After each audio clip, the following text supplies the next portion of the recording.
Lecture number 5 है physics subject का, जो हमने स्टार्ट किया हुआ था। उसका आज जो टॉपिक हम डिस्कस कर रहे हैं वो है फिजिकल क्वांटिटीज। फिजिकल क्वांटिटीज हमारे पास क्या होती हैं? फिजिकल क्वांटिटीज हमारे पास ये एक मेजरेबल प्रॉपर्टी है किसी भी सिस्टम की। किसी भी सिस्टम की वो मेजरेबल प्रॉपर्टी, किसी भी मैटर की वो मेजरेबल प्रॉपर्टी जिसे हम मेजर कर सकते हैं। अगर मेजरेबल प्रॉपर्टी है तो मेजर हो सकती है in terms of magnitude and unit. किसी भी सिस्टम की वो ये मेजरेबल प्रॉपर्टी जिसे हम मेजर करते हैं in terms of magnitude. Magnitude हमारे पास एक नंबर होता है, and in terms of unit, unit हमारे पास स्टैंडर्ड होता है। किसी भी फिजिकल प्रॉपर्टीज को जब हम मेजर करते हैं in terms of magnitude and unit, इसे हम कहते हैं फिजिकल क्वांटिटीज। फिजिकल क्वांटिटीज की क्लासिफिकेशन हमारे पास दो किस्म की है।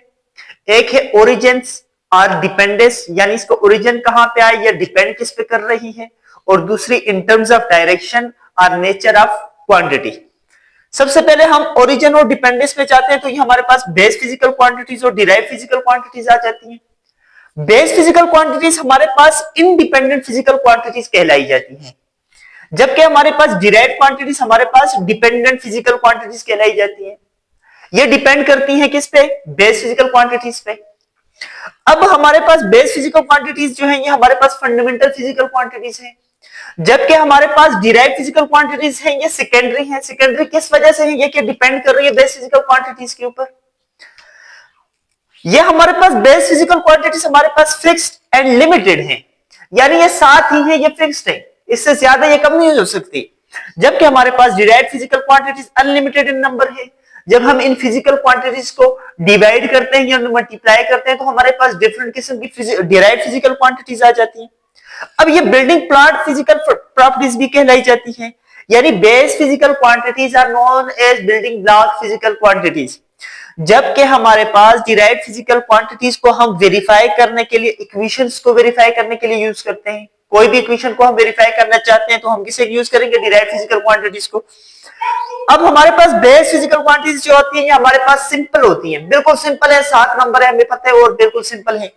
जबकि डिराइव्ड फिजिकल क्वांटिटीज हमारे पास कॉम्प्लेक्स हो जाती हैं, ये बहुत ही कॉम्प्लेक्स हैं as compare to base physical quantities. अब बेस फिजिकल क्वांटिटीज 7 हैं, तो वो कौन कौन सी हैं? Length, mass, time, current, temperature, amount of substance and luminous intensity. ये 7 हमारे पास बेस फिजिकल क्वांटिटीज है। अब डिराइव्ड फिजिकल क्वांटिटीज कौन सी है? वेलोसिटी, एक्सेलरेशन, फोर्स एटसेट्रा, बहुत ही लातादाद है, इन्हें हम गिन नहीं सकते, लिख नहीं सकते। अब हमारे पास बेस फिजिकल क्वांटिटीज की जो यूनिट्स आएंगी, हमें इन्हें हम कहेंगे बेस यूनिट्स। Base units. जबकि डिराइव्ड फिजिकल क्वांटिटीज की जो यूनिट होगी इन टर्म्स ऑफ ये जो इसकी क्वांटिटी डिराइव्ड फिजिकल क्वांटिटीज हैं, इनकी जो यूनिट होगी हम इन्हें क्या कहते हैं? Derived units. अब ये बेस फिजिकल क्वांटिटीज अगर 7 है तो डिराइव्ड यूनिट्स भी 7 होंगी। अगर ये अनलिमिटेड है तो हमारे पास डिराइव्ड यूनिट्स भी क्या होंगी? अनलिमिटेड हो जाएंगी। अब इन टर्म्स ऑफ डायरेक्शन या नेचर ऑफ क्वांटिटी को देखें तो हमारे पास ये वेक्टर्स और स्केलर कहलाई जाती हैं। अब स्केलर्स के हमारे पास जस्ट मैग्नीट्यूड होती है, एक नंबर होगा जिसे हम कहेंगे ये हमारे पास स्केलर्स है। किसी भी फिजिकल क्वांटिटी का जब एक नंबर होगा, सिंपल नंबर, उसे हम क्या कहेंगे? स्केलर होगा ये। अगर फिजिकल क्वांटिटीज के नंबर के साथ कोई डायरेक्शन आ गई, यानी मैग्नीट्यूड प्लस डायरेक्शन आ गई, तो हम इसे क्या कहेंगे? वेक्टर कहेंगे। नेचर ऑफ क्वांटिटी को देखें तो हमारे पास स्केलर पे जो एडिशन होती है सिंपल अलजेब्रिक होती है, इसे हम सिंपली ऐड कर सकते हैं जिस तरह किसी भी नंबर को ऐड करते हैं। जबकि वेक्टर्स के लिए वेक्टर एडिशन होनी चाहिए, ये सिंपल मेथड से कभी भी ऐड नहीं हो सकते। स्केलर की बात करें तो इसकी वैल्यू सेम रहेगी, इसकी डायरेक्शन चेंज कर दें, किसके कोई भी इस पे ऑपरेशन कर लें, इसकी डायरेक्शन इसकी वैल्यू के ऊपर कोई भी फर्क नहीं पड़ेगा, इसकी वैल्यू हमेशा के लिए सेम रहेगी। जबकि वेक्टर की बात करें तो अगर इसकी डायरेक्शन चेंज हो गई, किसी भी फिजिकल क्वांटिटी की डायरेक्शन चेंज हो गई और अगर वो वेक्टर है तो उस पे इफेक्ट होगा, उसकी डायरेक्शन चेंज होने से उसकी वैल्यू भी चेंज होगी।